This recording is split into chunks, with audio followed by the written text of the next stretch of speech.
tudo bem com vocês? Mais uma semana e hoje nós vamos continuar falando do assunto que abordamos no canal Sempre Próspero. Vamos hoje falar sobre psicologia financeira. Hoje eu trouxe um pouco do aprendizado, do que eu aprendi com este livro. Este livro eu comprei ele no ano passado.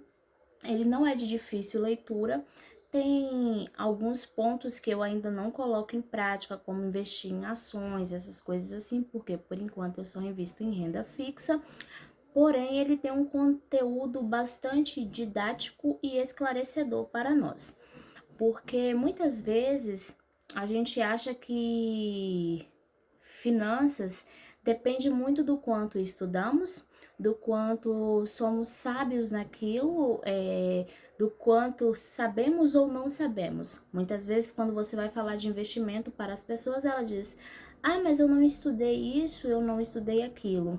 Ou tem gente que fala: ah, eu sou bom nisso, eu sou bom naquilo. Não. Esse livro ele nos mostra que a vida financeira ela não tem a ver com uma faculdade. Quando você estuda, você faz uma graduação, uma pós-graduação, um mestrado em algo, você se torna perito naquilo. Digamos que você fez engenharia, você fez mestrado, doutorado, você se tornou um especialista em engenharia. Você é um enfermeiro, você fez mestrado, doutorado, você se tornou perito naquilo, você fez uma pós-graduação. Já na vida financeira não significa que você vai fazer uma gestão financeira, que você vai fazer economia, que você vai se tornar perito em finanças. Por quê? Esse livro ele tem 20 capítulos, sendo que 19 deles são histórias contadas de outras pessoas que foram bem-sucedidas na vida financeiramente ou não.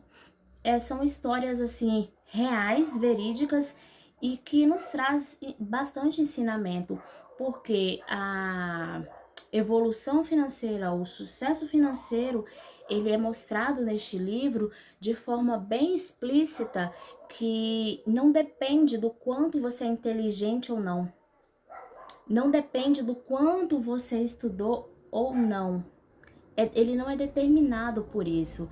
Então, às vezes a gente se engana muito achando que fulano é bem sucedido porque ele teve uma boa faculdade, uma boa formação acadêmica.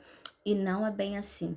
É, ele, eu recomendo que vocês leiam ele, que comprem e leiam, porque vale muito a pena. Um dos principais aprendizados que eu tirei do livro da psicologia financeira é que educação financeira, evolução financeira, crescimento financeiro, ele é totalmente comportamental. Ele não depende do grau de inteligência. Então, o que interfere muito é no comportamento. Ele fala uma parte do livro assim que as maiores decisões de negócios, elas não são tomadas baseada em planilhas, e sim são tomadas baseadas numa roda de jantar em família. Ela é tomada em ações, em momentos, em atitudes. Então, por exemplo, ele cita coisas assim que dá para você levar para a vida. Ele fala de um cara que era lavador de banheiro, e esse cara, ele era da zeladoria, e ele conseguiu, quando morreu, ter uma fortuna que quase ninguém sabia. E aí ele deixa bem claro no livro que fortuna não é o que os outros vê, fortuna é o que os outros não vê. Que riqueza é aquela passagem de primeira classe que você deixou de comprar. Que riqueza é aquele tênis caríssimo de marca que você deixou de comprar para poder investir. Não estou dizendo que é errado, e acredito que o autor também não disse isso. Ao meu entendimento, o que ele está dizendo não devemos comprar, vestir, andar, comer de acordo para impressionar as pessoas. Nós devemos viver de acordo, nos fará melhor pensando no futuro. Esse livro, ele assim, é como se uma mãe estivesse falando para nós, dando conselhos e bons conselhos, porque ele diz assim: olha, quando você estiver investindo e estiver tudo bem, não se aquete e fale, eu já estou bem, tá tudo bem, eu sou o bam bam bam. Por quê? É melhor você pensar um pouco para baixo, pender um pouco para o lado, do que você se exaltar. Porque quando você pensa, você fala, eu estou investindo, tá indo bem, mas se der errado, eu tenho um segundo plano. Se acontecer alguma coisa, eu não vou perder tudo. Então ele também frisa isso, pra gente nem ficar com o ego elevado e achar que tá com bons investimentos e que deu certo e que vai continuar dando certo, que é bom sempre a gente ter o pezinho no chão e saber que tudo na vida, todas as coisas podem continuar dando certo e pode ser que aconteça algo que não dê tão certo. Outro ponto que ele frisa bastante é sobre a ganância, porque muitas vezes você é um investidor em renda fixa, assim como eu. Só que fulaninho é um investidor em renda variável, que é um mercado volátil. E às vezes nem seja um investimento, às vezes é um comercial que passa no YouTube de alguém que alugou um carrão. Eu ganhei dinheiro fazendo isso, fazendo aquilo, e você vai pegar todas as suas economias e joga lá com ganância, achando que você vai ficar rico do dia para a noite. Um dos conselhos dele é: ninguém fica rico do dia para a noite, é passo a passo. É uma coisa que ele frisa muito sobre a ganância.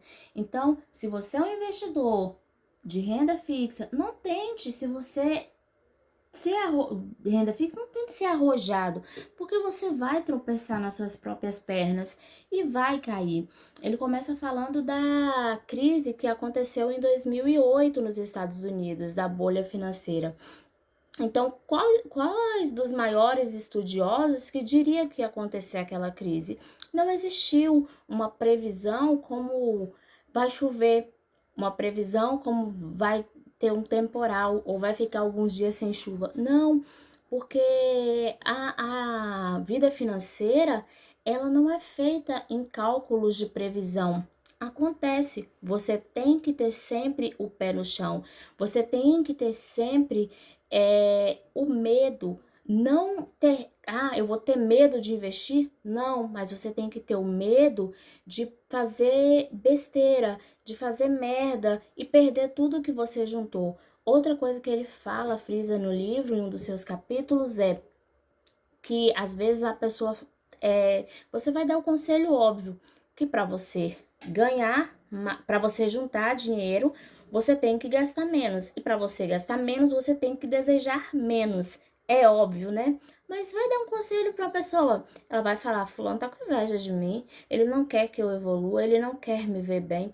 Porque às vezes você fala: fulano, é melhor você ter esse carro, que é um pouco mais barato, que eu comprei esse carro que é um pouco mais barato, que cabe no seu orçamento, e você comprar ele à vista e poder guardar um dinheiro todo mês, do que você fazer parcelamentos, prestações altíssimas e ainda gastar a sua economia que você tem e ficar endividado para poder pagar esse carro prestações infinitas. Ele vai dizer que você está querendo atrapalhar a vida dele. Já aconteceu isso com a gente. Eu e meu esposo dá conselho, falando: não compra um carro assim não, pega o que você tem, compra à vista, não fique devendo, porque a gente não sabe do dia de amanhã. Mas a pessoa gastar o que tinha e ainda fazer parcelamentos, perder o emprego, e aí, como fica? Depois vem se lamentar. É algo que pode acontecer, sempre pode acontecer. Você pode ganhar? Pode, mas você também pode perder. Nós todos estamos suscetíveis a ganhar e a perder. Então é um dos ensinamentos assim que eu tirei para minha vida. Sempre estar com o pé no chão, sempre fazer aquilo que eu posso fazer, mas pensando em desejar menos, porque a partir do momento que eu desejo menos aquisição de coisas, eu consigo guardar um dinheiro. Quando eu penso em comprar menos coisa, eu consigo comprar bens, ter bens, fazer patrimônio. Agora, se eu foco em comprar coisas que às vezes a gente nem vai usar, quantos de nós compramos coisas que não usamos? Quantos?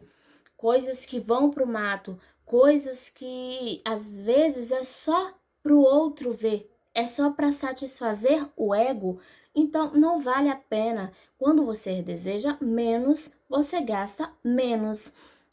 Uma educadora financeira que eu sigo ela sempre fala: viva um degrau a menos. O que não acontece na vida real. As pessoas sempre vivem um degrau a mais. Por quê? Que as pessoas hoje estão endividadas. Mais da metade dos brasileiros estão endividados. Porque vive um degrau acima. Porque compra com dinheiro que não tem.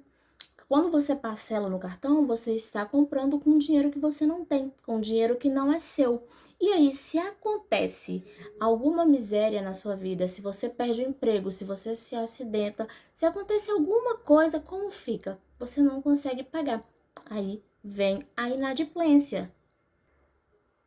O autor também nos diz que o dinheiro ele está em toda parte, que o dinheiro ele é um dos eventos mais bonitos que acontecem na Terra o tempo todo.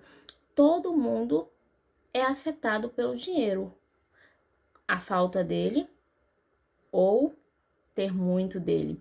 Porém, todo mundo pensa nele.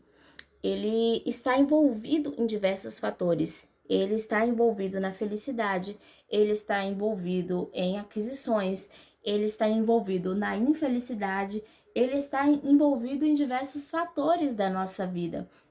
Só que cada um de nós temos nossas particularidades e pensamos e usamos e nos comportamos de maneira diferente. O que às vezes as pessoas vai perguntar, mas o que tem a ver um livro Psicologia Financeira? Dinheiro tem a ver com o nosso psicológico? Sim, porque comportamento mental, a mente é uma das coisas que todos nós deveríamos estudar. Eu acho brilhante a nossa mente, a forma como nós somos capazes de nos afundar ou de nos elevar, segundo a nossa mente. Então, a nossa mente, ela tem as particularidades dela e por isso que cada um de nós nos comportamos de maneira diferente, muito diferente. Às vezes um irmão se comporta de maneira diferente do outro quando se trata de dinheiro. Eles podem até se comportar da mesma forma, podem ser gêmeos, se comportar da mesma forma quando vão comer, se comportar da mesma forma no vestir, se comportar da mesma forma em várias coisas, mas quando se trata de dinheiro, é uma coisa muito particular. Aí ele frisa em um dos seus tópicos que, para entender como as pessoas se atolam em dívidas ou às vezes um empresário ele vem à falência, não precisa de você entender de taxa de juros, não precisa de você entender quanto o CDI está pagando, não precisa você entender como está se comportando o mercado financeiro. Basta você olhar para essa pessoa, como ela tem agido e fazer uma breve análise sobre a história. Ganância, otimismo ou insegurança. Um desses três fatores afetou essa pessoa de maneira que ela veio a se afundar. Pode ter certeza que foi um desses três fatores, ou otimismo demais, ou insegurança, ou a ganância. Ele frisa muito esses três fatores, que um desses três fatores foi o que levou essa pessoa a determinado ponto. E aí o autor, ele frisa no nosso viés cognitivo, o nosso viés de afirmação, o nosso viés de confirmação e de disponibilidade, principalmente em pensar no futuro, de achar que no futuro só vai acontecer coisas boas, que se eu estou ganhando hoje, significa que eu vou estar ganhando melhor amanhã. Beleza, podemos ser positivos? Sim, mas não podemos afirmar que isso irá acontecer. Então, devemos sempre ter precaução. E aí ele fala que é interessante a gente estudar a nossa psicologia, as nossas atitudes, as nossas maneiras de agir, o nosso comportamento com o dinheiro, porque a gente sabe que não é sobre quanto a gente ganha, e sim sobre quanto a gente gasta e como a gente gasta. e ele nos instrui, ele frisa bastante para a gente estudar a nossa psicologia, o nosso comportamento, ver onde nós podemos mudar, porque somos moldáveis, somos mutáveis, somos mudáveis, e nós podemos sim mudar, nós podemos sim melhorar nos aspectos que têm afetado a nossa vida financeira, porque às vezes a gente acha que está afetando só a nossa vida. Não, mas podemos ser pessoas melhores, mais bem-sucedidas e automaticamente colaborar para que outras pessoas também sejam bem-sucedidas. Como o livro fala, não é uma receita de bolo, mas a partir do momento que você pode esclarecer para as pessoas que não se trata de estudos, que não se trata de formação acadêmica, e sim do comportamento, e sim de como a gente gasta, como a gente usa o nosso dinheiro, a gente pode ter liberdade, que às vezes a pessoa acha que liberdade é poder sair da casa do seu pai e ficar na festa até altas horas, de comer o que quer e beber o que quer. Não. Liberdade é você poder levantar e dizer: hoje eu vou fazer o que eu quero. Ele frisa e tem uma frase dele muito interessante que ele fala sobre isso, sobre a liberdade. Eu sou livre para fazer o que eu quero. Se eu disser hoje eu não vou bater, eu não preciso bater ponto, eu não preciso me preocupar com 1 minuto após o almoço, porque senão eu vou ser chamada a atenção ou vai descontar do meu salário. Nossa, tá chovendo e eu tenho que ligar para o meu chefe para dizer, para tirar foto, como eu já fiz, eu já vi, tirar foto para falar: olha, vou chegar atrasado porque tá chovendo muito e o ônibus não passou ainda. Isso é liberdade. Liberdade é você poder estar onde você quer, na hora que você quer. É você poder fazer o que você quer, sem se preocupar com o outro, sem se preocupar com o que o outro vai dizer de você, com o que o outro vai cobrar de você, com o que o outro vai descontar do seu salário, com o que o outro vai pensar de você. E para essa liberdade chegar, nós devemos ter consciência, nós devemos ter uma convicção financeira, e para isso a gente tem que ter a mente firme no que queremos no amanhã, para que a gente não peque hoje, para que a gente não extrapole hoje, para que a gente não erre hoje de maneira que afeta a nossa liberdade futuramente. Então, hoje eu ainda estou em um vínculo, mas eu já cheguei a estar em 2 vínculos. Eu já cheguei a trabalhar para minha filha menor dizer assim: um dia a mamãe dorme, o outro dia a mamãe trabalha, porque eu trabalhava 24 horas e eu fazia faculdade ainda. Então eu não vivia, eu não tinha tempo, para mim, eu não tinha tempo para minha filha, eu não tinha tempo para meu esposo, eu não tinha tempo de ir para a cozinha, cozinhar, fazer a nossa refeição. Então é nesses aspectos que você tem que pensar, então, que vocês possam ler o livro, que possam ter uma deliciosa leitura e tirar bons proveitos assim como eu tirei, porque vale muito a pena, muito mesmo, você ler e colocar em prática os ensinamentos. Aí eu te peço que curta, compartilhe, comente o nosso vídeo. Se você gostou deste conteúdo, eu estou sempre trazendo conteúdo do mesmo nicho, no mesmo segmento, sobre educação financeira. Posteriormente, irei gravar também sobre evolução espiritual e comportamental, porque é algo que eu gosto também na área do comportamento humano. E se você gostou do nosso conteúdo e gosta desse tipo de conteúdo, curta, comente, compartilhe.